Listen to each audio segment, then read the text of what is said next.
ọ̀sán já ọ̀run dọ̀pá ọ̀pálábọ̀ tí òyìnbó fọwọ́ ṣúgbàṣúgbà kan rí gbàsó erin ti wó àjànàkú sùn bí òkè. Ikú pagbé láìwo taró, ikú pàlùkù láìwo tó sùn, ikú pa lékeléké tó ń tẹ fún, ikú ọ̀hún ló pọ̀ bá Adéyẹmí láìwo tadé orí. Aláàfin Ọ̀yọ́ wàjà Ọláìwọlá Àrẹ̀gbẹ́ Àgbárí. Yorùbá Student Council of Nigeria ń ṣèdárò ẹni rí tó lọ. Gbogbo ọmọ Yorùbá ń ṣọ̀fọ̀ ọba ńlá tó pẹ́ lórí ìtẹ́. Ọmọ Adéyẹmí lo ọdún 73 lókè yèèpẹ̀. Ọba Lámídì gbìyànjú kọ́ lọ́jọ́ tó dé, ó lo ọdún 52 gẹ́gẹ́ bí ọba kó tó sílẹ̀ wọ̀.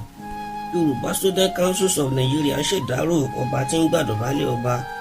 Ọ̀yọ́mọláàfin Òjó Pàṣẹkẹrẹ ọmọ Àtìbà májòkun májòkó lọ́ba Adéyẹmí.